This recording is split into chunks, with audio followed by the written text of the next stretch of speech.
Right, boys, I'm going to describe some of my earliest experiences with social anxiety, and if these stories resonate with you, then chances are the solutions and strategies I've used to overcome it will probably be beneficial to you.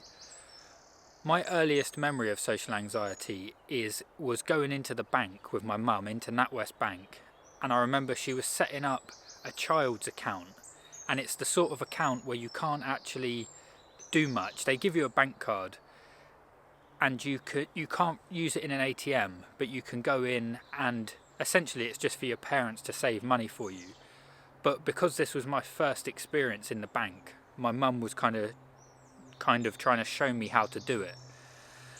So I remember the cashier asked me, and I've never done this before, so this is a new experience. And the cashier asked me, they ask you for verification questions. So she was like, "What's your postcode?" And I knew what my postcode was, and I started to say it, and I said PO, and then it should have been number, letter, whatever. And I said POWLSON, and that's PO with the rest of my mum's surname at the end. Complete balls up, but it was because I was nervous, and this was a new experience to me.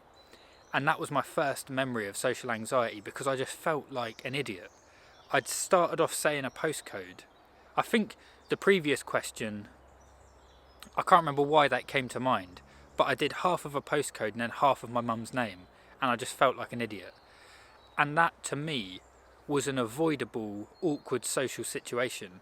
Now, somebody that doesn't experience social anxiety probably would have gone, "That's my mum's surname, that's not my postcode," and then said it again as the postcode. But because I was young, that really struck me, and I really took it to heart, and I just felt like an idiot. And in that moment, I decided I didn't want to make avoidable mistakes like that to make me feel so stupid. And I guess this is a lack of the ability to rebound from normal situations. And I've had this consistently throughout my life. When you first order drinks at a bar, that's an experience prior to being old enough to drink. You wouldn't have ordered drinks at a bar, and there's loads of different loads of different options, and you don't know what to get or how to order. Or even just going into a restaurant. Some restaurants you sit at a table and then a waiter will come over. Some they meet you at the door. So these are all social situations, and maybe it's a bit of autism or something, but the lack of the ability to figure out what's what and how you're meant to proceed causes social anxiety. So for me, that was my first experience, and then after that I just consistently had experiences, and every time, instead of just going, "Well, that's not how you do that in that social situation," and then learn the way and then do it next time, it just made me feel stupid, and I was like, I need to avoid this. And I think that's social anxiety. It's the avoidance of making a mistake, because there are social etiquettes and rules that everybody follows, like queuing, for example.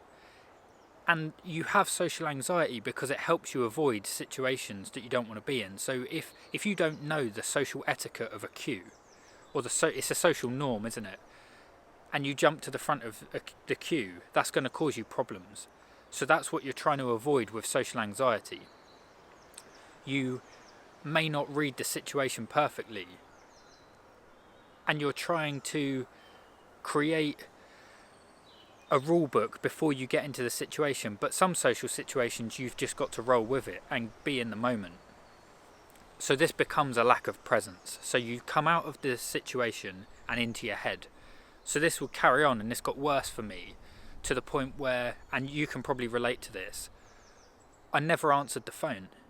Because to me, especially if it's a number you don't recognise, the uncertainty of not knowing who's phoning me, why they're phoning me, will I have the questions to their answers, will I be able to have the conversation that we need to have, it's all uncertainty.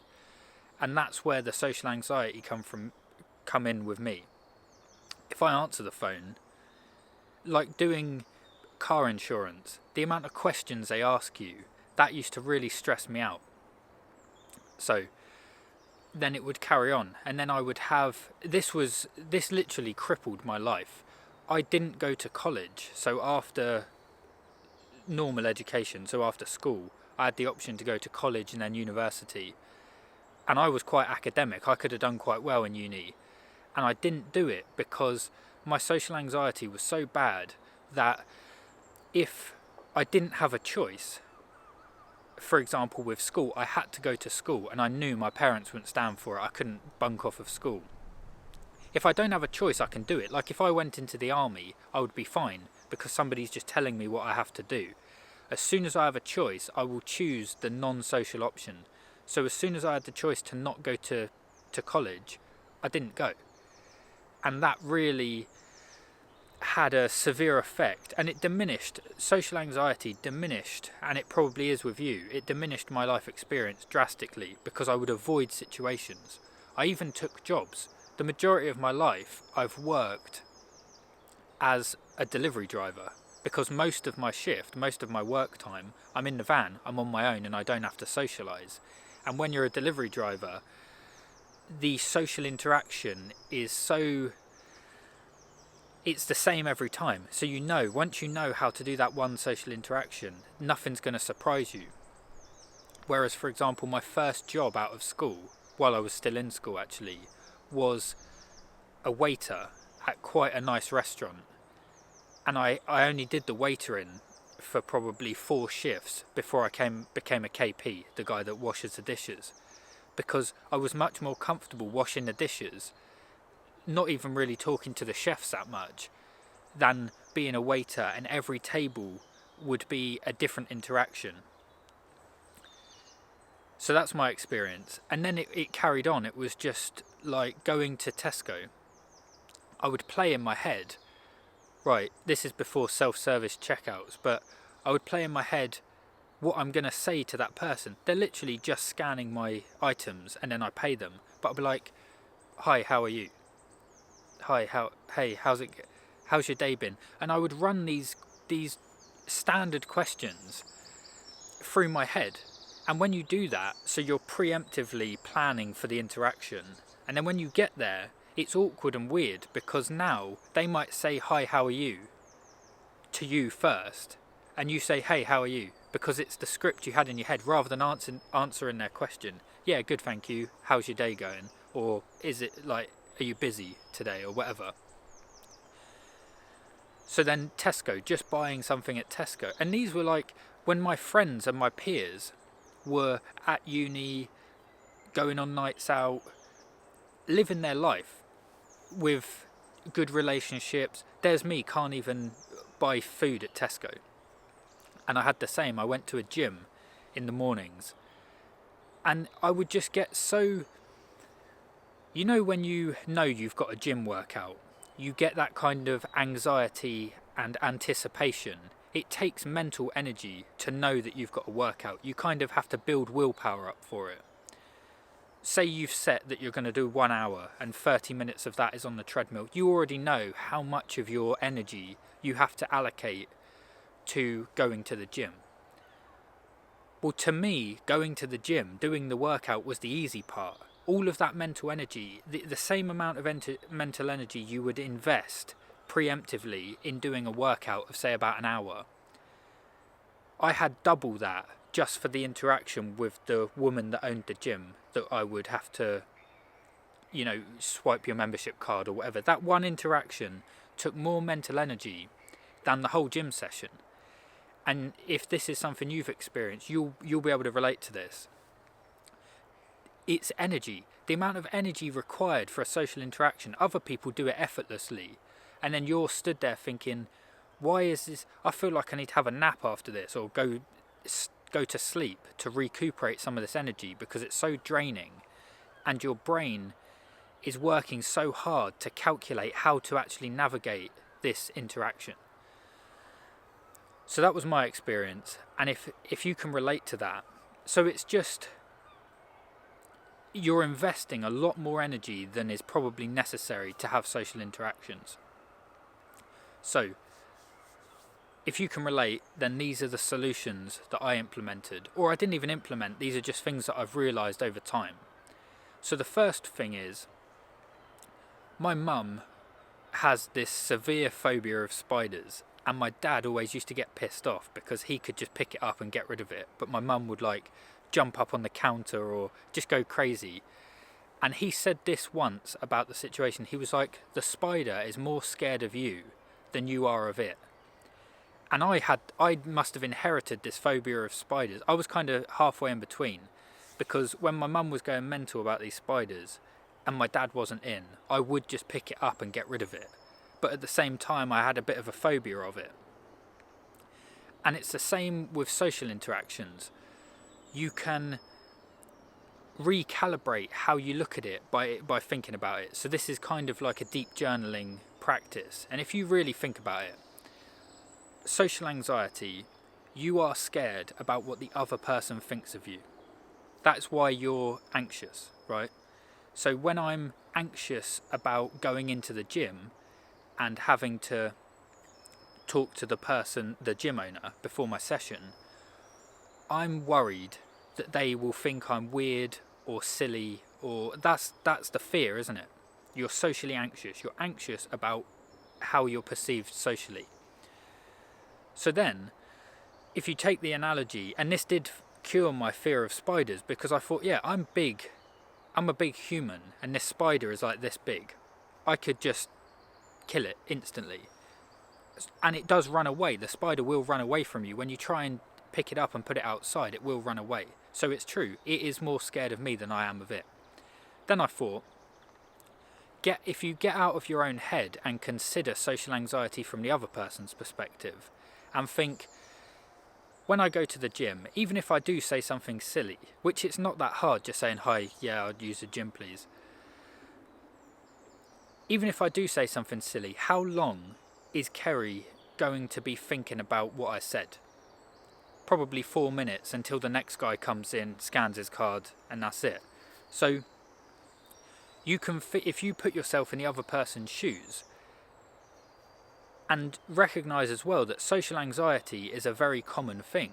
So it might be true that the other person is more scared than you are. And I've started noticing this in conversations. I'll have a conversation, and because I was so anxious and in my head about it, I would think, what are they thinking? Oh, I said that a bit wrong. That pause was a little bit too long.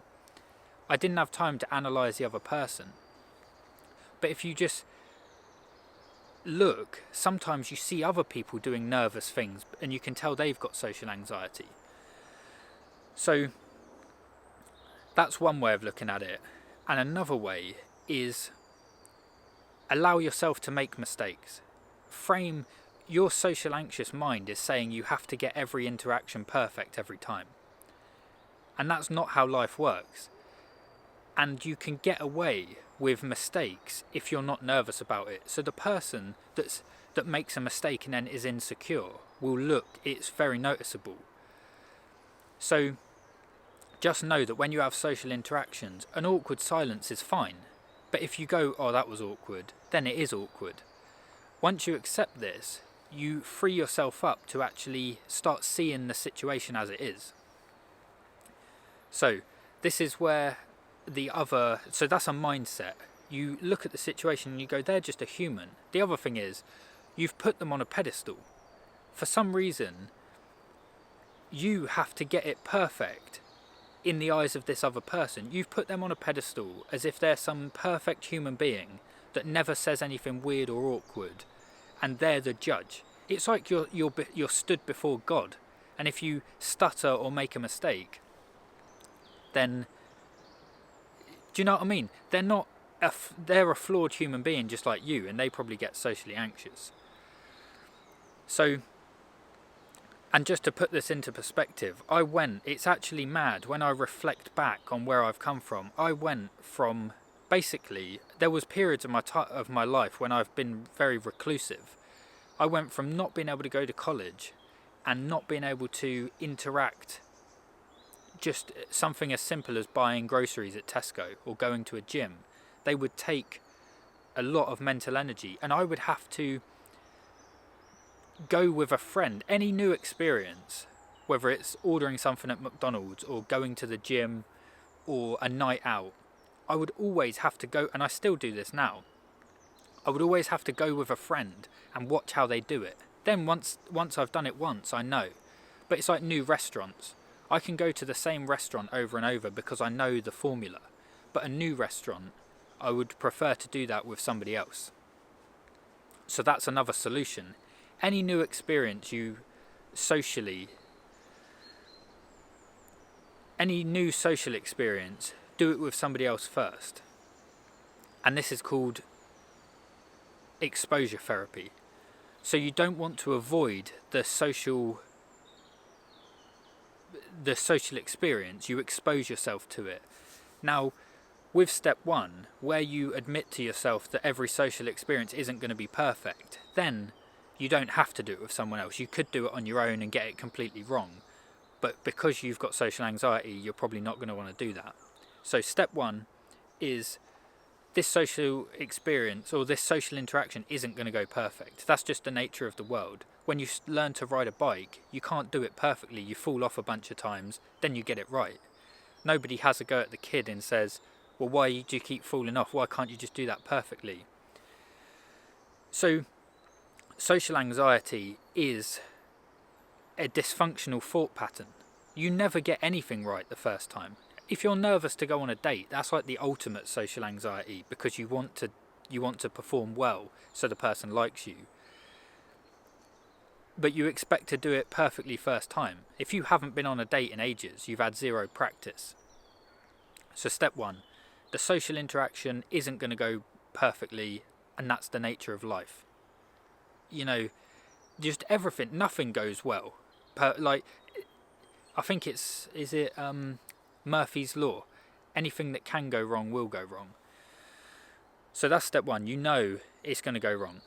Step 2 is now you have to do it, exposure therapy. You have to actually expose yourself to the social situation you're uncomfortable with.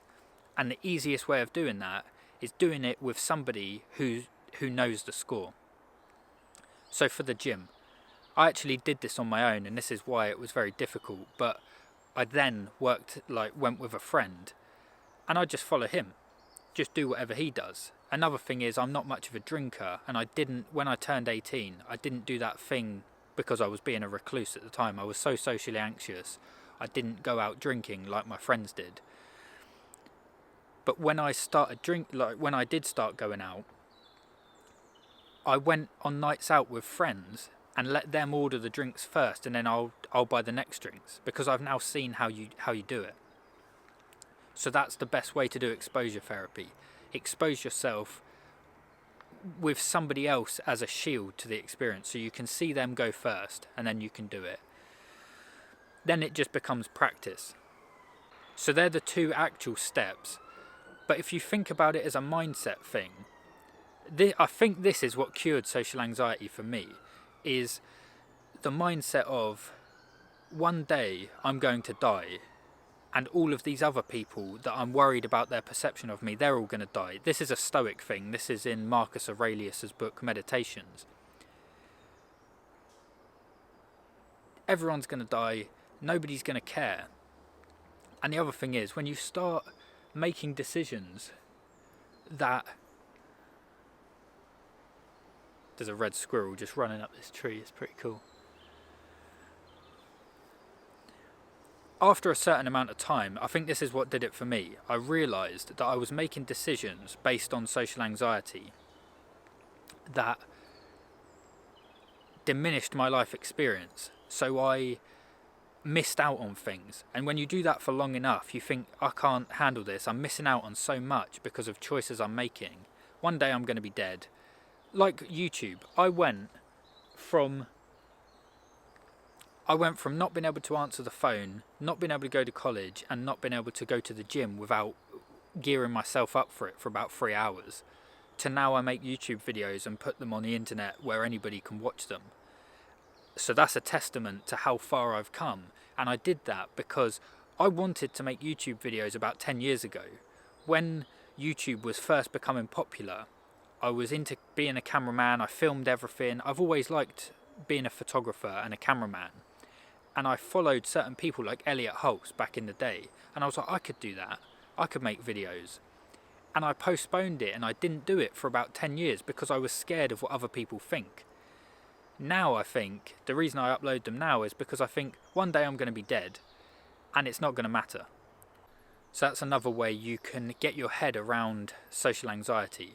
And the final thing I'll say is, when I did these social interactions with my friend, he is a very successful man and he's just very good.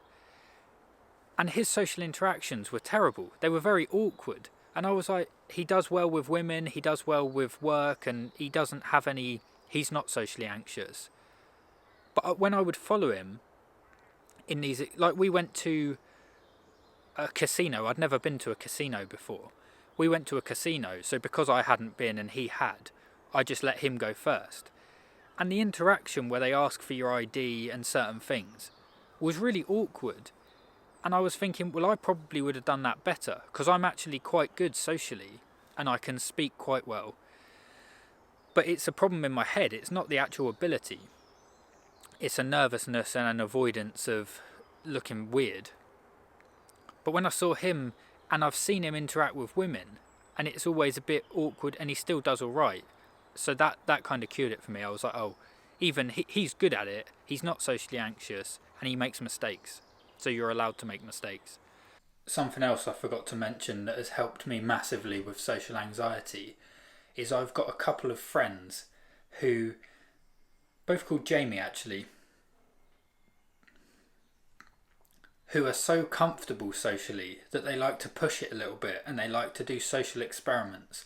So I had this one night, I went out with my friend, and he always likes to get himself in social situations that are a little bit out there, but it makes me very uncomfortable. But because I like a challenge, I would always do it. And I remember one night I told him about this monk who meditated with his arm up in the air, and he did that for so long that his arm kind of seized up and just stayed up there and withered away. So he lived his life, but his arm was just stuck like that. And he did it for peace or some reason. And as soon as I told my mate this story, he was like, well, we've got to do that for the rest of the night now. And he literally, and I was like, okay, yeah. So we're walking around, going into pubs and restaurants with our arms up in the air like that. And when people would ask, we'd be like, oh, we're doing it for peace. And I felt so uncomfortable. He can just do it with a straight face and it doesn't bother him. But it would really stress me out. But because I was doing it with him, I didn't mind so much. But I was like, no, I'm going to challenge myself. And then another time I was with my other friend at work actually. And we were doing a removals job. And I said, oh, there's a lake nearby and it'll be really nice. I've got this little Bernie bin. Oh, I've got it here actually. Have a little fire, put the cast iron pan and cook a steak. So he was like, yeah, that's cool. Between the jobs, we'll go by this lake and do that. Have a sea swim, take the drone, get some videos. And while we was cooking the steak, there was a dog walker walking by. And he was like, you got to say to that guy, don't tell my boss that I'm skiving off. Well, Jamie was my boss. But it's just a way of messing with people. Not messing with people, but just testing social situations. And there'll just be other examples where he'll set me a challenge. So this is, once you've overcome social anxiety, or this is a way of overcoming it, this is part of exposure therapy, but it's exposure therapy past a normal interaction. So you're socially anxious to do a normal interaction. Well, this takes it one step further. So he'll just say to me, the next dog walker that comes, you've got to say the word root canal, or just something random that you would never say. Or he'll say, when this person walks past, you've got to call their dog as if it's your dog. Be like, Billy, come here, Billy. And the dog walker's going to be like, that's not your dog, that's my dog. And then you've got to deal with that situation. So I found, because of my two mates, I would be in situations, and they just liked getting into trouble socially. he would call them social, or they would call them social experiments. But I really didn't like it, and I didn't feel it necessary. I think people are living their lives, don't mess with them. But if you want to overcome social anxiety, go to a place where you don't know anyone. So I live on an island, so if I jump on a boat, as soon as I get to Portsmouth or Southampton, I don't know anybody. Then just start cold approaching people. Just talk to everyone. So that's what I did, and that's what I do now. If I ever feel it, and you'll feel it creeping in, you'll think, oh, I'm a bit socially anxious. You straight away have to talk to someone now. And the weirder the interaction, talking to drunk people and crackheads is a good start, because you know they're not going to remember the interaction. So you've got no reason to be nervous. Even if you say something silly, they're drunk. So chances are they're going to say something even sillier. So I just thought I'd include that. That's after exposure therapy. Then you can go a bit further and do more out there interactions. And you can have fun with this. So you might get to the point where, and I've kind of done this with YouTube, my first videos are very autistic and I'm being very serious. I still do that, to be honest. I'll probably add more jokes and more of my humour. But, so yeah, hope that helps.